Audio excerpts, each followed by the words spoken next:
Hi guys, welcome back to my channel. I'm Brandy and today is our 5th date. Can you believe that we made it this far? Wow, that's crazy. So I thought for our 5th date we could go to the bar, let loose, have a cocktail, and we'll probably share way too much information. So I was thinking that I would have a whiskey and coke, so let's see if we can make one up real quick. Okay, I have some Jack Daniels. And let's not go too crazy, just a little. Just a little. And the coke.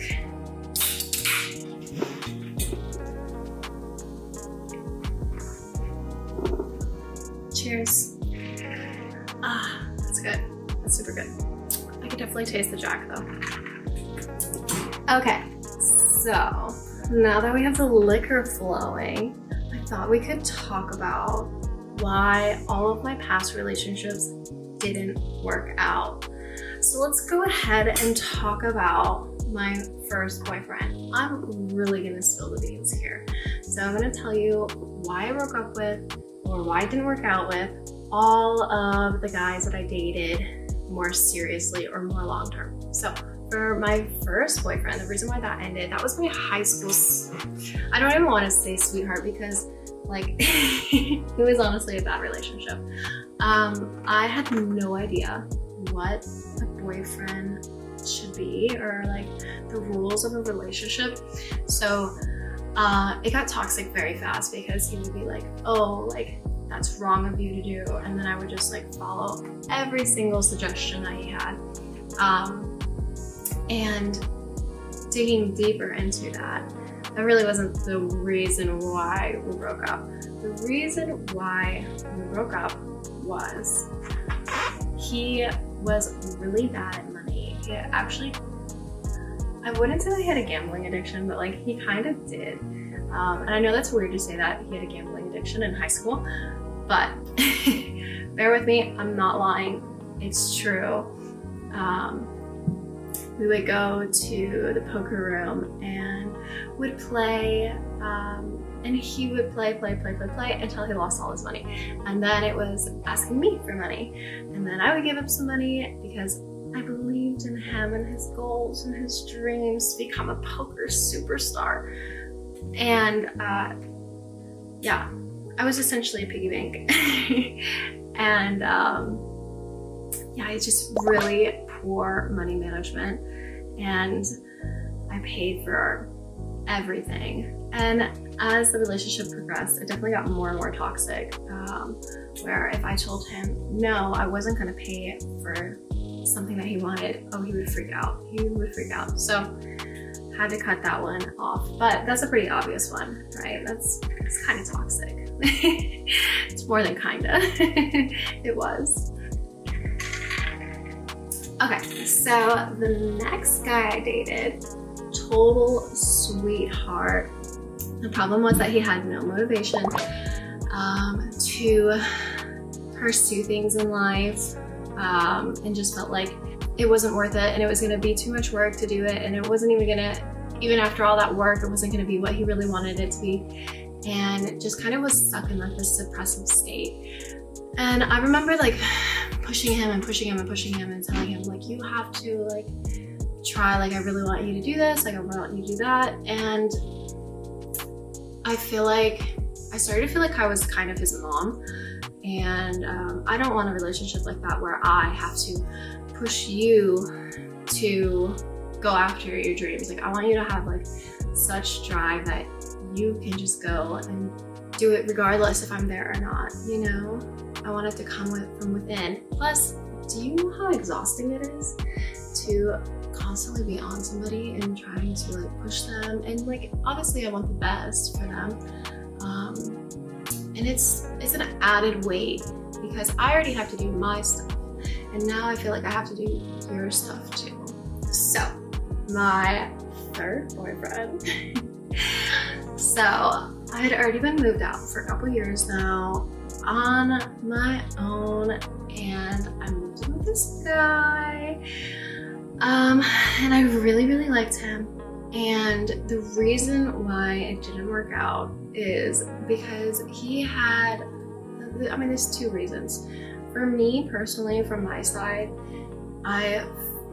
we would fight so much. Like we would, because he wouldn't listen to me. Like I would be trying to tell like my side of the story. And maybe this is annoying, guys. Oh, I should tell this in my next video. Sorry. I'm gonna hold that. You're gonna have to wait for the next one. But I would, fuck, now I forgot where I was at.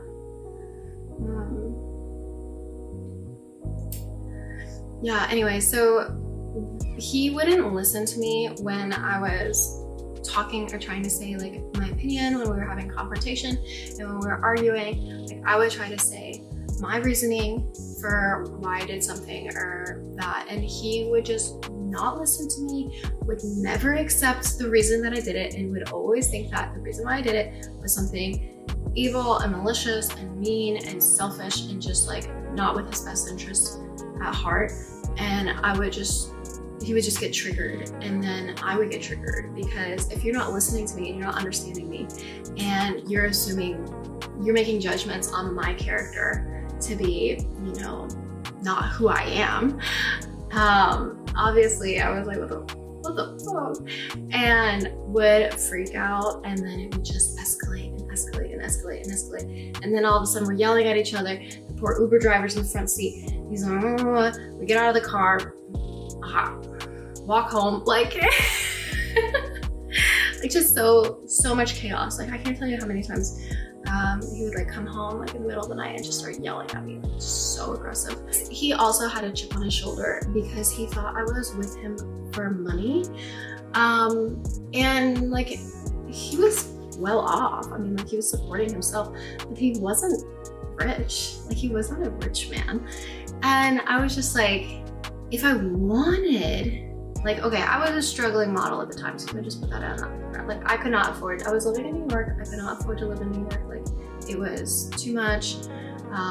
So he was paying like most of the rent, especially when COVID hit. I've like essentially moved back with my family.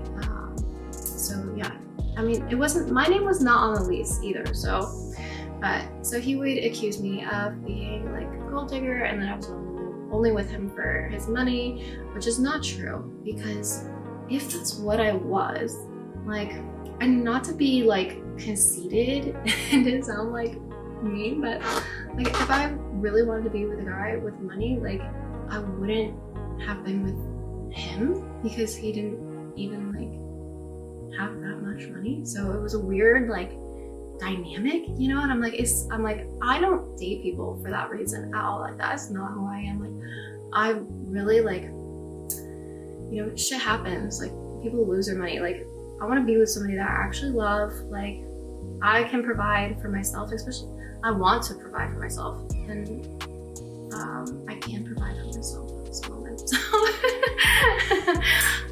yeah, anyways, so we would always get in fights all the time. And yeah, it just ended. It was kind of a little bit more on the toxic side. I want to talk about two other guys. These ones were not official relationships, but I was seeing them like kind of long term, so I figured I would throw them in here because I haven't really dated that many people. So this one guy I fell in love with. I was infatuated with him, and I was like, this is the man for me. Why? Because he loved dogs and had like a charity that he was running and just saved animals essentially. And you know, I know if you've seen this video, maybe you've seen my other ones, and yeah, he was a little bit shorter than me, and was just super cute. And I was like, yeah. And I think that clouded my vision a lot. And it wasn't until towards the end, like 2 years later, that I started noticing the red flags, that finally the like rose-colored glasses were removed from my face and I could actually see him for who he actually was. Because I'll tell you what, you save animals, oh my God, heartthrob. So what had happened is I started to notice that he just talked about himself all the time, nonstop. He would ask me about me. I would say like one sentence, and then it was like about him for the rest of the hour of the call. Like that we'd be on the phone or that we'd be in person. Like, it was always about him. His issues were more important than mine. And yeah, it was always talking about him.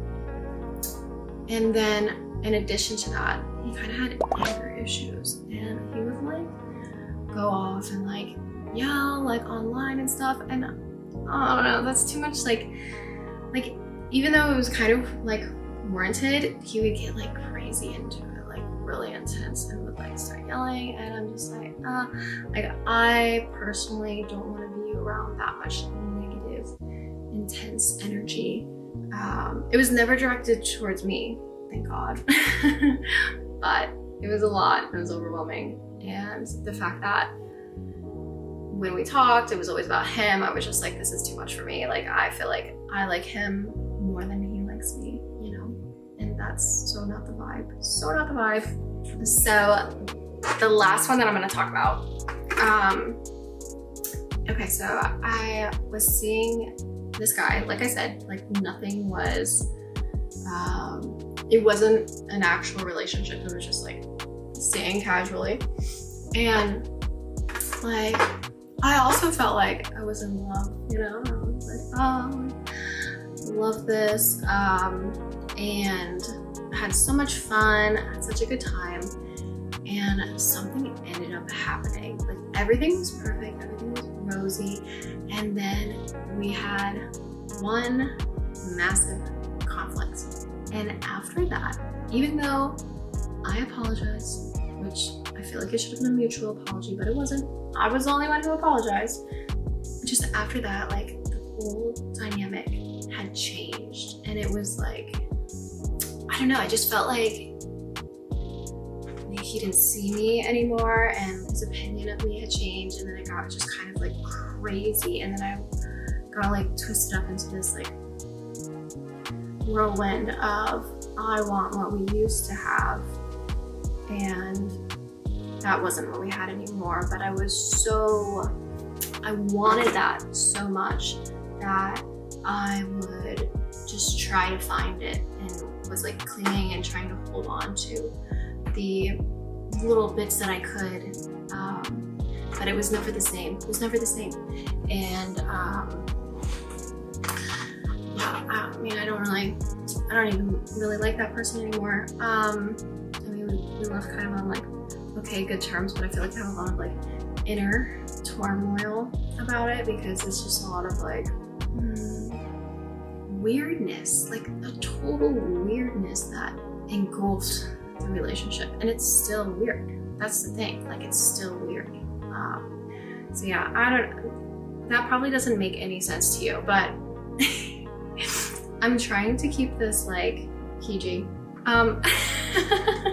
So those were some of the reasons why my previous relationships, previous flings did not work out, were not long-term. I mean, they were kind of long-term, but not that long-term.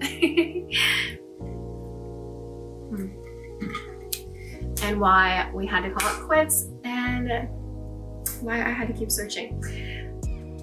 So yeah, maybe that gives you some insight into my last relationships. I feel like guys really don't like to hear about this shit, but like, I don't care. I'm a girl. I love to hear this shit. Like, please tell me like all of your like relationship drama. Like, I love it. I eat it up. And I feel like it's such a healthy thing to talk about. But yeah, so hopefully this 5th date didn't scare you away, because I really want you to see the 6th one. So stay tuned for that, because I'll just give you a little sneak, a little teaser. On the 6th date, I am going to be sharing my red flags, okay? I'm gonna look at my personality and all the things that I do and tell you all of my red flags, so you can make the decision at the end, like, would you go on another date with me, or would that be too much? Would you call it quits? All right, well, if you can't wait for our 6th date, go ahead and subscribe to my OnlyFans because I'll be there chit-chatting, waiting for you. Bye.